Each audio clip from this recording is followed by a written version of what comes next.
એટલે હવે આપણે જે ઉદાહરણ 15મું જોઈએ તો આ ચોકડીના ગુણાકારની રીતે સમીકરણનો ઉકેલ એટલે ઉકેલ શોધવો એટલે કે એને x ને y ની કિંમત એટલે બસ આમાં બીજું કંઈ નથી પહેલા આને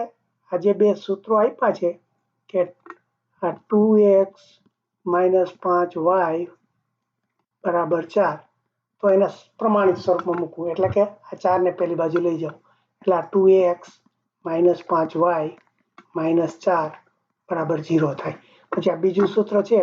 આ 3x - 8y બરાબર આ 5 છે તો 5 ને પેલી બાજુ લઈ જાઓ તો માઈનસ બરાબર 5 થાય એટલે આ પ્રમાણિત સ્વરૂપમાં મૂકી દીધા બે હવે જો એના સહગુણકો આપણને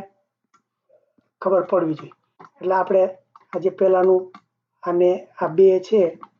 આ -5 છે ને -4 છે આ 3 છે આ -8 છે આ -5 છે એ બધા સહગુણકો કહેવાય એટલે આને આપણે a b c એવા નામ આપ્યા એટલે આ a1 છે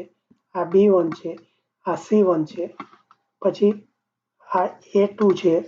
આ b2 છે ને આ c2 છે જો આ બધા આપણને સહગુણકો થઈ ગયા પછી આપણે આજે આ ચોકડીનું આ જે નિયમો શીખ્યા એ પ્રમાણે ખાલી મૂકી દેવાનું કે x ના છેદમાં આ જે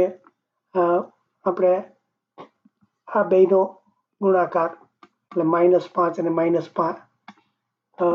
એટલે આ પહેલા જે આ y ના જે હોય એના છેદમાં એટલે -5 અને આ સમમાં -8 મૂકી દીધા પછી આ જે બીજો સમ છે આ c1 એટલે -4 અને -5 મૂક્યા -4 અને -5 મૂક્યા x ની નીચે અને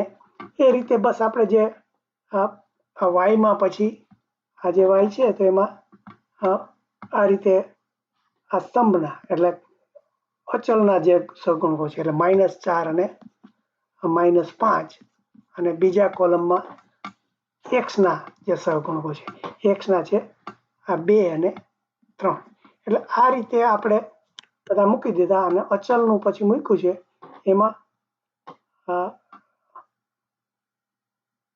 2 અને 3 એટલે આ એના મૂક્યા છે આ 1 ના છેદમાં 2 અને 3 મૂક્યા એના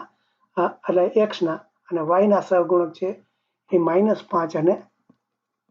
-8 આ મૂક્યા એટલે આ રીતે આપણે આ જે સમજાઈ જાય કે આ કેવી રીતે મૂકવા તો પછી બસ એનો જવાબ આ ગુણાકાર હોય ગુણાકાર કરવાનો માઇનસ પ્લસ માઇનસ ને બધું અને પછી જે આ છે